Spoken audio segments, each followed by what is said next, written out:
Best varicose veins చికిత్సనే పొందండి. నొప్పి లేని చికిత్స కోసం సంప్రదించండి ఎవిస్ హాస్పిటల్.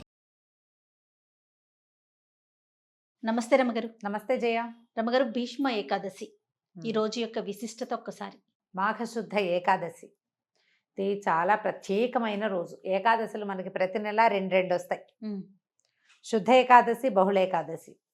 రెండు ఏకాదశులు సాధారణంగా ఏకాదశి నియమం అంటే ఉపవాసం ఉండటం, ఉపవసించటం, ఆహారం తీసుకోరు, బియ్యం తినకూడదని ఉంటుంది. మురాసురుడు అనే రాక్షసుడు ఈవేళ బియ్యంలో ప్రవేశిస్తాడని, ధాన్యం స్వీకరించకూడదని, అన్నానికి భిన్నం ఏదైనా రైస్ కాకుండా ఉపవాసం చేసి విష్ణునామ సంకీర్తనతోటి రాత్రి జాగరణ చేసి ద్వాదశి నాడు పొద్దున్నే పారణ చేస్తే ఏకాదశి నియమం ఫలిస్తుందని చెప్తాం. విష్ణువుకి అత్యంత ప్రీతికరమైన రోజు. ఓకే. శ్రీ మహావిష్ణువుకి ప్రీత్యర్థమే ఏకాదశి ఉపవాసాలు చేయటం అనేది మనకి విధానం ముందు నుంచి ఉన్నది. ఒక్కొక్క ఏకాదశికి ఒక్కొక్క ప్రత్యేకత ఉంది. ఇప్పుడు మాఘమాసంలో వచ్చేటువంటి ఈ శుద్ధ ఏకాదశి మహాపర్వదినం అని చెప్తారు. దీనికి పూర్వగాథ, మనం దీన్ని జయ ఏకాదశి, భీష్మ ఏకాదశి అంటారు. ఈ ఏకాదశులు భీష్ముడి పేరు ఎందుకు వచ్చింది అనేది ఎప్పుడు ఈ రోజున స్మరించుకోవాలన్నమాట. భీష్మ పితామహుడు, ఇది ఎప్పటిది? మహాభారత కాలం ముందు కూడా ఈ ఏకాదశి ఉంది. ఆ తర్వాత కాలం నుంచి ఇది భీష్మ ఏకాదశి అయిందనమాట. భీష్మ పితామహుడు మహాభారత యుద్ధం ప్రారంభమైంది. 10 రోజుల పాటు చండప్రచండంగా యుద్ధం చేశాడు. అతిరథ మహారథులందరూ మహాయుద్ధం చేశారు. ఆయన దిగలేదు, పడలేదు, ఆయన జయించలేకపోయారు. ఒక దశలో శ్రీకృష్ణ పరమాత్మ అంతటి వాడే చక్రం పట్టను, ఆయుధం పట్టను, కేవలము సారథ్యమే చేస్తానని అర్జునుడికి మాటిచ్చి రథాన్ని తోలే కార్యక్రమాన్ని మాత్రమే పుచ్చుకున్నటువంటి శ్రీకృష్ణ పరమాత్మ కూడా ఇవాళ చంపేస్తాను భీష్ముడిని అని చెప్పేసి రథం మీద నుంచి దూకి చక్రాయుధాన్ని విసిరబోయాడు. అంత పరాక్రమవంతుడు భీష్మ పితామహుడు. అబ్బా, భగవంతుడి ఆయన దండబెట్టేట్టు. అసలు భాగవతం పోతన గారి పద్యాలు అయితే ఎంత బాగుంటుందో. ఆ శ్రీకృష్ణుడిని వర్ణించే శ్లోకం, ఆ కృష్ణుడు అట్లా దూకి తన మీదకి వస్తున్నటువంటి కృష్ణుడిని చూసి భక్తితో నేల మీద పడి దండం పెట్టినటువంటి భీష్మ పితామహుడి అసలు ఆ పద్యాలు వర్ణన విని తీరవలసిందే. మహాద్భుతంగా వర్ణించారు పోతన గారు. వ్యాసుల వారు చెప్పిందే వీరి భావన ఇంకా అద్భుతంగా ఉంటుంది.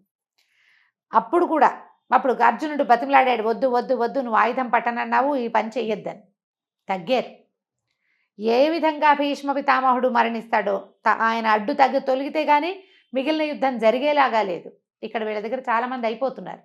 అప్పుడు వీళ్ళు అడిగారు, పాండవులే, ఎట్లా నిన్ను జయించగలము అంటే ఆయన ఎవ్వరూ ఆయనకి ఎదురు ఆగలేరు. కానీ ఆయన శిఖండిని చూస్తే యుద్ధ విరమణ చేస్తాడు, ఆయుధాన్ని విసర్జించేస్తారు. ఆ రహస్యాన్ని తనే స్వయంగా తన మునిమనవులకి తెలియజేశారు. మహాభారతం తాలూకు కథకి మూల పురుషుడు భీష్ముడు. సొంతంగా సంతానం లేదు. తండ్రి యొక్క మనమలు, అది కూడా క్షేత్రజపుత్రులు. వాళ్ళు సహజంగా మనవలకు తన తమ్ముళ్ళకి పుట్టిన సంతానం కాదు, క్షేత్రజ సంతానం అయినా కూడా ఆ తండ్రి యొక్క దాన్ని కాపాడడం కోసమే పితామహత్వాన్ని కూడా స్వీకరించాడు. తాత అయిపోయాడు కదా, ముత్తాత అయిపోయినా ఆయన సింహాసనాన్ని రక్షించే కార్యక్రమం నుంచి బయటికి రాల. శిఖండి దర్శనం గనక అయితే, అంటే నపుంసక దర్శనం అయితే నేను ఆయుధ విసర్జన చేస్తానన్నాడు. అందుకని యుద్ధం చేసేటప్పుడు శిఖండిని, ఈ శిఖండి ఎవరు? ఈయనతోటి నిరాకరించబడిన అంబ, ఆమె కాశీరాజకుమార్తె, ఆమె యొక్క ద్వితీయ జన్మైన ఈ శిఖండి స్వరూపాన్ని చూడంగానే ఆయన ద్రుపదరాజుకి సంతానంగా జన్మించింది ఆవిడ. ఆ శిఖండి కనపడేసరికల్లా ఈయన ఆయుధాన్ని విసర్జించేశాడు, బాణాలు వేసి కొట్టేశాడు అర్జునుడు.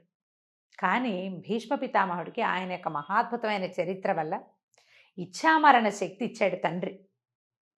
నీ అంతటా నువ్వు ఎప్పుడు కావాలనుకుంటే అప్పుడు మరణం వచ్చేలాగా. అప్పుడు ఆయన ఏమనుకున్నాడంటే, నేలను పడిపోతే శరీరం అంతా బాణాలు గుచ్చుకుపోయినాయి, పడుకునే పరిస్థితి లేదు. అంపశయ్య ఏర్పరిచాడట అర్జునుడు. బాణాలతోటి ఆయన శరీరం నేలకి తగలకుండా అట్లా గాల్లో ఆపి పెట్టేలాగా. ఆయన ఏమని భావించాడంటే, నేను ఇప్పుడు మరణించను, ఇది దక్షిణాయనం, ఉత్తరాయణ పుణ్యకాలం వచ్చాక అప్పుడు నేను మరణిస్తానని ఆయన ఉద్దేశపడ్డారు. ఆయన అనుకున్నట్టుగానే మార్గశిర మాసంలో భారత యుద్ధం మొదలైతే ఇంచుమించుగా మార్గశిర శుద్ధ ఏకాదశిలే గీతా జయంతి అని చెప్పుకుంటాం. ఏకాదశి ద్వాదశుల్లో యుద్ధం మొదలైంది అనుకుందాం. ఏకాదశి కావచ్చు, ద్వాదశి కావచ్చు. కాస్త ఒకరోజు అటు ఇటుగా కొన్ని పాఠభేదాలు ఉన్నప్పటికీ మార్గశిర మాసంలో 10-11 రోజులు 12 రోజుల్లో 11-12 రోజులు అంటే అక్కడి నుంచి 10 రోజుల తర్వాత 10వ నాటి యుద్ధంలో పడిపోయారు భీష్మ పితామహులు. అంటే ఆ ఒక 5 రోజులు ఏకాదశి నుంచి ఏకాదశి అనుకుందాం పోనీ, ఏకాదశి, ద్వాదశి, త్రయోదశి, చతుర్దశి, పౌర్ణమి అవో 5 రోజులు. మళ్ళా పాడ్యమి, విధియ, తదియ, చవితి, పంచమి, పంచమి, సప్తమి, షష్ఠి రోజుల్లో వీరు భూపతనం చెందారు, పడిపోయారు. అప్పుడు అంపశయ్య మీద చేరితే మార్గశిర నుంచి మధ్యలో పుష్యమాసం పోయి మాఘమాసం వచ్చేదాకా యుద్ధం పరిసమాప్తి అయిపోయింది, దుర్యోధనుడు మరణించాడు, ఇవన్నీ జరిగిపోయి వీళ్ళు పట్టాభిషేకం జరిగే సమయమో జరుగుతోందో అప్పుడు ఈ వీరు మరణించారు. అప్పటి వరకు ఆయన శయ్య మీద అట్లా ఉన్నారు. ఉత్తరాయణం కోసం సూర్యుడు ఉత్తర దిశ వైపుకి తిరిగే సమయం వరకు వేచి ఉండి ఆయన పూర్తిగా తిరిగాక ఉత్తర దిక్కుకి వాలిన తర్వాత అప్పుడు ఆయన అప్పుడు మరణిస్తే ఊర్ధ్వగతులు, ఉత్తమ గతులు లభిస్తాయి, ఈ జన్మానికి సాఫల్యం లభిస్తుందని ఆయన అట్లా ఉండిపోయారు. ఈ దశలోనే విష్ణు సహస్రనామాలు చెప్పారు.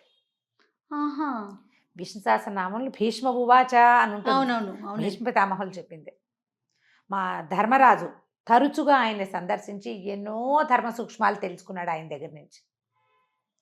అయితే ఈ సప్తమి నాడు, రథసప్తమి నాడు మన సూర్యభగవానుడు ఉత్తర దిక్కుకు తిరిగిపోతాడు పూర్తిగా.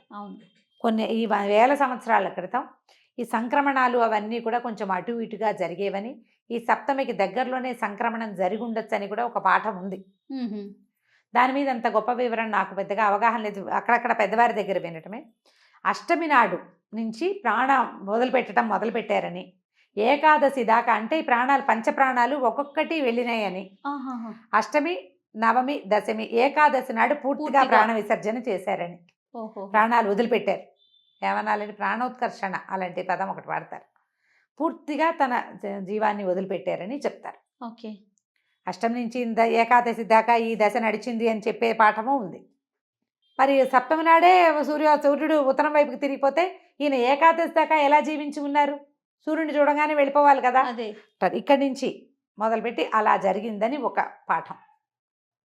అయితే వీరు ఇంత మహాభక్తులు భీష్ముడు, తర్వాత మహాద్భుతమైనటువంటి చరిత్ర కలిగిన వాడు, అత్యద్భుతమైన భక్తిపరాయణుడు, భగవంతుణ్ణి నేరుగా కంటితో చూడగలిగిన వాడు. ఆయన యొక్క మరణం ఏ రోజునైతే జరిగిందో ఆ రోజున ఆయన పేరుతోటే భగవత్ప్రీతికరమైనటువంటి ఏకాదశిని ఆయన పేరుతోటే పిలవాలని శ్రీకృష్ణ పరమాత్మ ఆదేశించారని చెప్తారు.